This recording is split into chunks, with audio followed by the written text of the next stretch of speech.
Yes, good morning, students. So now we are revising the process of reproduction in case of mosses.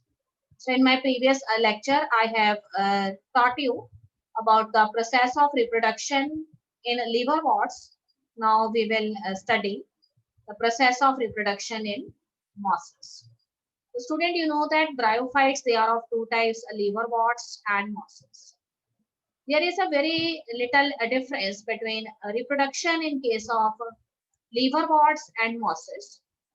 So here also one sporophyte is formed at the later stage, and this sporophyte, it is dependent upon the photosynthetic gametophyte as we see in case of liverworts. So what is the special thing in mosses, that the life cycle of mosses is again the dominant stage here is what? Gametophytic stage is the dominant stage. So the predominant stage of the life cycle of moss is a gametophyte.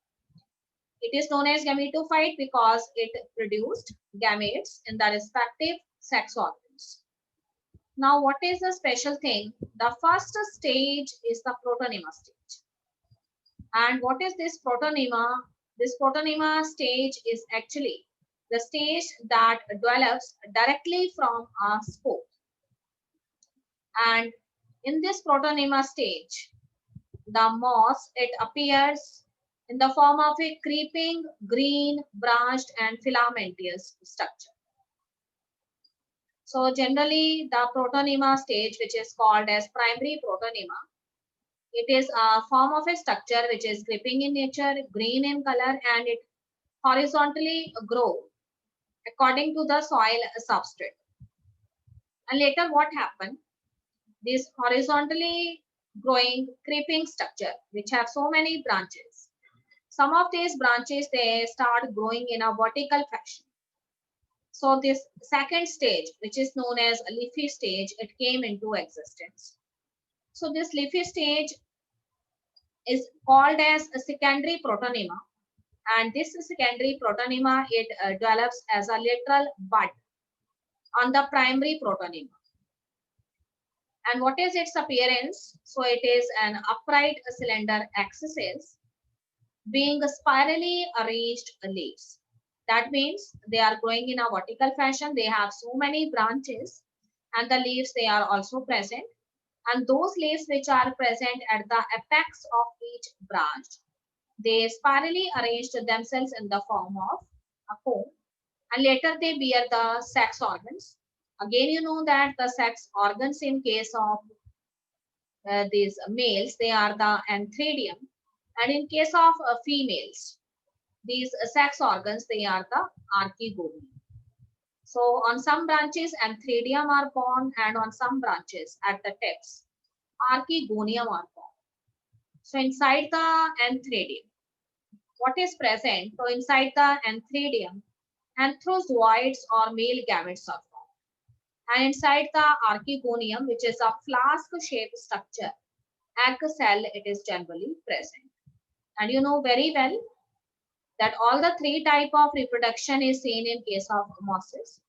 So vegetative reproduction here takes place by the process of fragmentation and budding, and this fragmentation and budding, it takes place in the secondary protonema, whereas in the sexual reproduction, sex organs and 3D and archegonia, they are formed at the apex of the leafy shoots.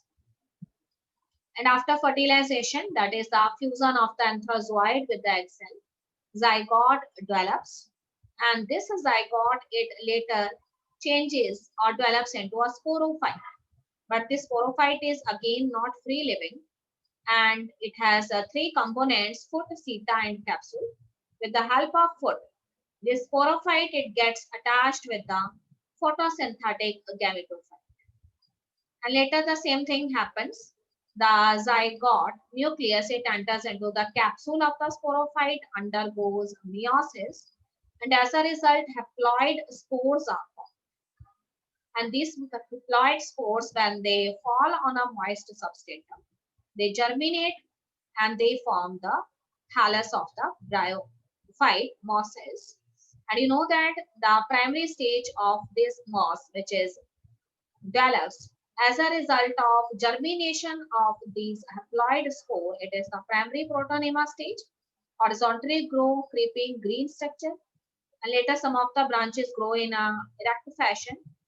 And a new stage, which is known as leafy stage, it arises as a lateral bud from this primary protonema, and that is known as secondary protonema. So again, the secondary protonema, they bear Antheridia, Archegonia.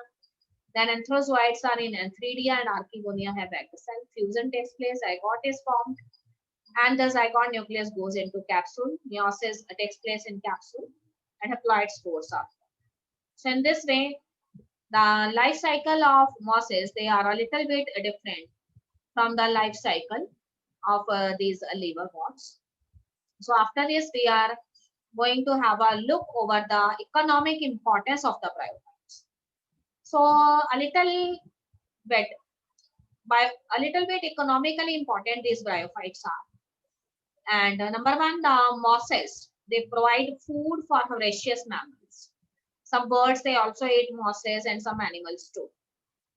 There is a very special species of moss known as a sphagnum, and this sphagnum, it provides peat that have long been used as a fuel, and it is also used as a packaging material for transshipment of living material because of their capacity to hold water. And third point is mosses, along with lichens, they are the first organisms that colonize the rocky surface on the earth. And later they produce specific type of acids. And in this way, the weathering of the rocks takes place and soil substratum is formed. Yes, students, some of the mosses, they decompose rocks as I have already discussed, and making the substratum suitable for the growth of the higher plants. As you know, since mosses, they form dense mats on soil, they reduce the impact of falling rain, and in this way they prevent the soil erosion. Okay, student, that's all in bryophytes. So tomorrow we will going to study about the life cycle of the pteridophytes, which are much more complex as compared to bryophytes. So that's all in today's lecture, students. Have a nice day.